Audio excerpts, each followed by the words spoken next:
You'd think a game about a radioactive dinosaur that spends half its time destroying cities for fun and the other half duking it out with robot versions of itself would be a surefire good time, right?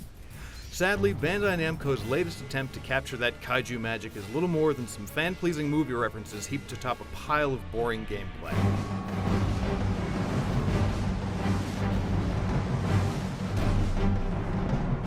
The first thing you probably noticed is that Godzilla doesn't look like a current generation game.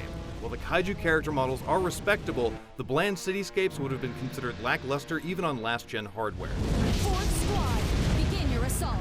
Aside from a few unique structures that mark the difference between one nondescript urban location and the next, each destructible city block looks as though it's been copied and pasted to fill out extra space. Godzilla also boasts what can charitably be called an unorthodox control scheme. After the advent of thumbsticks, I never thought I'd be using two separate buttons to turn a monster to the left or to the right, but here we are. Between that and the painfully slow pace at which Godzilla lumbers through the streets, it's difficult to keep a destruction combo going, and battling other monsters is no better. Practically every fight becomes a matter of spamming the same 5 moves and hoping you hit your opponent before they hit you. I wasn't expecting Godzilla to be nimble, but I'm supposed to be controlling the king of the monsters, not a sweaty teamster in a rubber suit.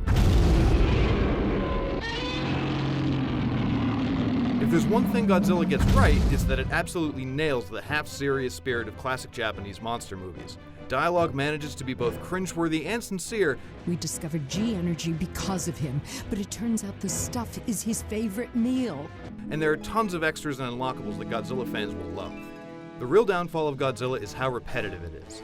To unlock the final stage, for example, you'll have to find collectibles in each area, which you can only access by playing through the entire branching campaign multiple times. It's short, so that may not sound like a big deal, but because gameplay is so monotonous, getting through each stage becomes more of an endurance test than anything else. Even though there are several different game modes designed to change things up, like its multiplayer versus mode or the time challenges, they all boil down to the same clunky mechanics. Apart from its massive roster of kaiju and an encyclopedia of monsters, Godzilla's poor graphics, uncomfortable controls, and overly repetitive gameplay make this one of the worst renditions of the King of Kaiju since he fought Matthew Broderick at Madison Square Garden back in '97. For more on Godzilla, stick with IGN.